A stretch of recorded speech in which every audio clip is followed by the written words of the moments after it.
para darle tiempo a todos los ponentes. Ahora a la ponencia, la atención a las personas desde la deontología médica, que nos va a exponer Jacinto Batiz Cantera.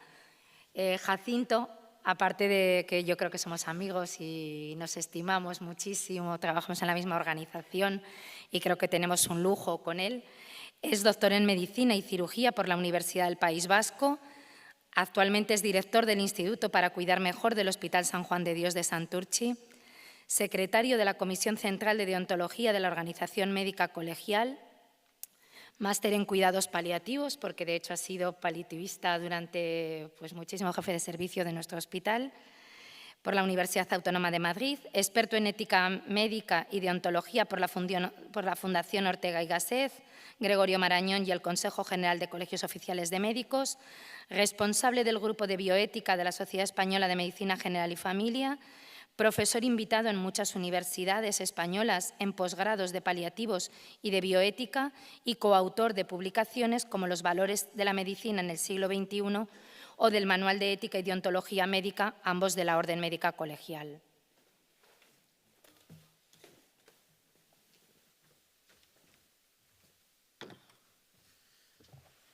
Bueno, muy buenas tardes. Esta mesa tiene dos hándicaps. Uno es la hora y otro es el tema, la ética, que a veces no atraen mucho. Por eso agradecemos, o al menos agradezco, y creo que los miembros de la mesa y la moderadora agradecemos la asistencia de ustedes, porque eso quiere decir que les interesa algo de la ética. Bien, me toca hablar de la atención a las personas desde la deontología médica. Miren, la deontología no es otra cosa que la ética propia de unos determinados profesionales, quienes de entre los valores de la sociedad ha elegido algunos como especialmente referentes de su actividad. El Código de Deontología Médica define que la deontología médica es el conjunto de principios y reglas que han de inspirar y guiar la conducta profesional del médico. El profesor Xavier nos ha dicho que efectivamente los códigos son reglas, son guías de reglas y de normas. El Código de Deontología Médica establece los principios esenciales de la profesión médica y que están contemplados como actitudes, a los que ha hecho referencia también el profesor, responsabilidades y compromisos. Miren, ¿cuáles son estas actitudes, responsabilidades y compromisos básicos? En primer lugar, el fomento del altruismo, de la integridad, de la honradez, de la veracidad, de la empatía, que son esenciales para una relación asistencial de confianza plena entre el médico y el paciente. También la mejora continua en el ejercicio profesional y en la calidad asistencial basadas en el conocimiento científico y en la autoevaluación. Todo eso está contenido en el Código de Deontología Médica, que en este momento todos los médicos colegiados tenemos obligación de cumplirlo. El contenido del código vigente se puede dividir en tres apartados: la relación con el paciente, la relación interprofesional y la relación con la sociedad. Referente a la relación con el paciente, aborda la actitud y el comportamiento del médico en la relación clínica y ante la calidad de la asistencia, incluyendo el secreto profesional y la atención al final de la vida. Aborda también la reproducción humana, el trasplante de órganos, la investigación en el ser humano, el dopaje y la prohibición de colaborar en la tortura o vejación de seres humanos. En la relación interprofesional aborda la relación entre médico y otras profesiones, en la propia corporación y en las instituciones sanitarias, y contempla temas como las publicaciones profesionales y sobre la publicidad médica. Y en el apartado de relación con la sociedad, este apartado aborda la relación del médico con el sistema sanitario y otras instituciones, aborda la actuación del médico perito y la relación con la institución judicial, y sobre la docencia y las instituciones sanitarias. Pues bien, abordar la humanización de la atención médica teniendo en cuenta a las personas, como también ha dicho el profesor. Como ven, coincidimos en muchas cosas, porque hay que atender a las personas. Digo que teniendo en cuenta a las personas en un desarrollo presente de la ciencia médica y con un futuro prometedor como es la transformación digital y la inteligencia artificial, que es el reto del siglo XXI. El Código de Deontología Médica, el actual, que se elaboró en el 2011, exige ya una renovación porque la ciencia de la medicina va a pasos agigantados. Y además hay circunstancias que tenemos también que ayudar a que los médicos sepan cómo actuar. Y por eso en él están introducidos la violencia, el médico ante la violencia, está introducido el médico ante la inteligencia artificial, los medios de comunicación digitales, hoy ya tan imprescindibles, la seguridad del paciente y el Big Data. Todo esto está incluido en esa renovación que ahora está en el proceso de que los distintos colegios vean las propuestas que hemos hecho desde la Comisión Central para que hagan sus enmiendas y se pueda aprobar el nuevo código. En esta revisión, como he dicho, se contemplan capítulos referidos a la seguridad del paciente, atención a la violencia, responsabilidad del médico, etcétera, para adecuarlo al panorama actual de la asistencia sanitaria y de los avances técnicos aplicados a la medicina.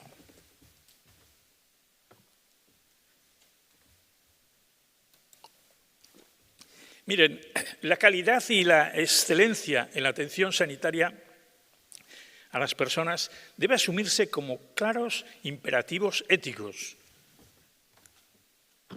No pueden ser una cuestión opcional, tienen que ser imperativos éticos.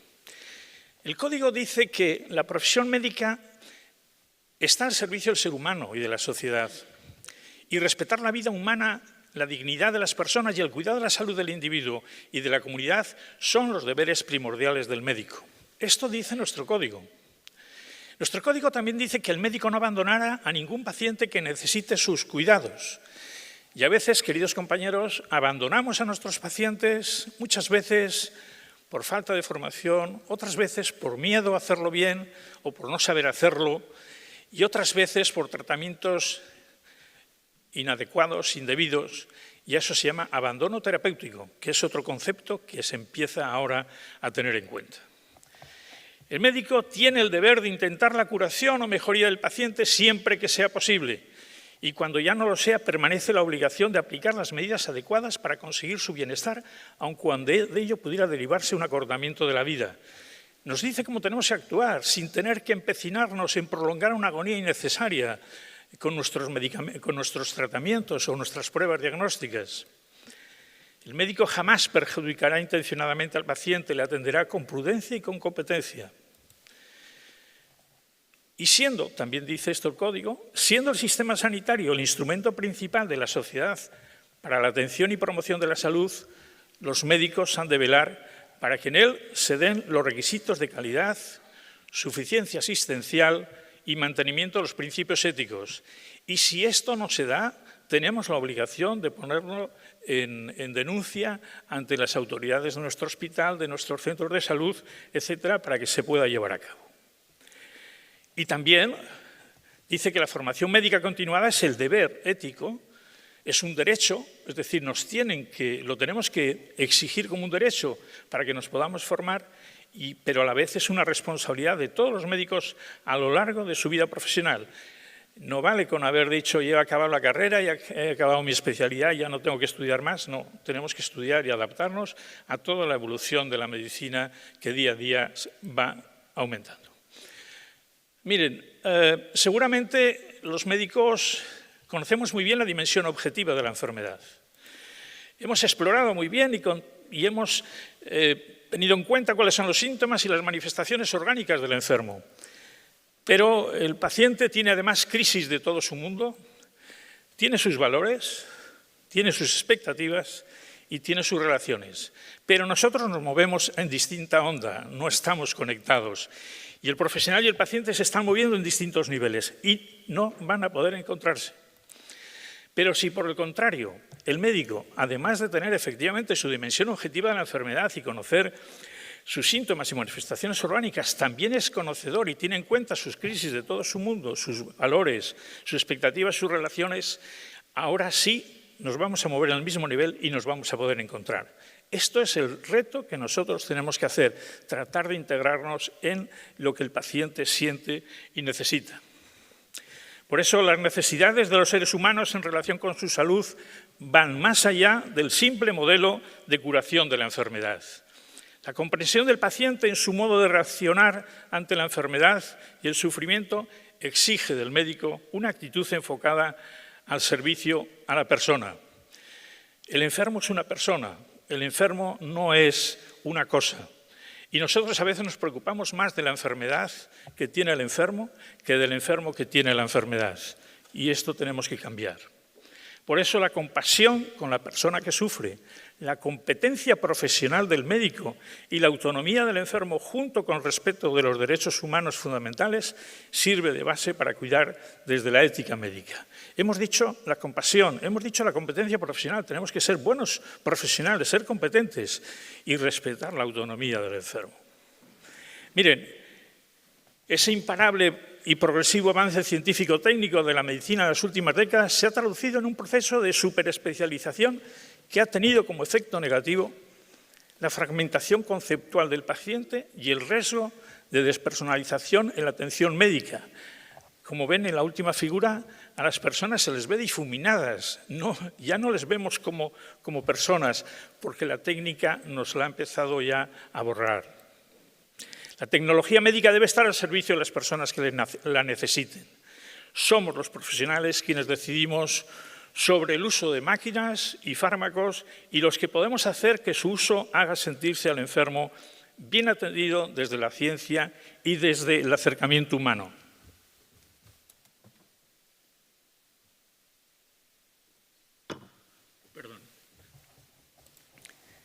No olvidemos que el hombre es el remedio del hombre desde la ciencia, pero también desde el acercamiento humano. Pongamos un poco de acercamiento humano, porque la ciencia ya la tenemos, pero igual tenemos que tener una actitud mucho más de acercamiento. Miren, la deontología médica no debe servir para que los profesionales nos protejamos mutuamente, sino para que sea un instrumento para la promoción de la excelencia y de la calidad asistencial. No debe ser como una especie de cortijo para que nosotros lo comamos, y lo guisemos y nos lo comamos, sino para que podamos hacerlo mejor a la sociedad. Y tenemos que construir confianza en nuestros pacientes. Y el que la profesión médica profesemos un específico y estricto código de valores éticos hace que los pacientes depositen su confianza en nuestro buen hacer de cada día. Les aseguro que esto es importantísimo, porque nuestra profesión está obligada a proyectar seguridad y confianza, demostrando que somos capaces de autocontrolarnos, sin perseguir una estúpida endogamia, pero sí velando por la correcta práctica de una medicina obligada a ser científica, respetuosa, resolutiva, rigurosa, humanista, de calidad y en constante búsqueda de la excelencia. Estos son algunos de los documentos en los que nos podemos basar para poder aprender cómo hacerlo mejor en nuestra práctica diaria. Nuestro código y otros manuales que hemos elaborado en la Organización Médica Colegial, que están a disposición de ustedes y lo pueden descargar de la página web. Y por último, decirles que recuperar la dimensión humanística de la relación entre las personas es sin duda un elemento decisivo en la calidad asistencial que se merecen quienes solicitan nuestra ayuda profesional. Muchas gracias.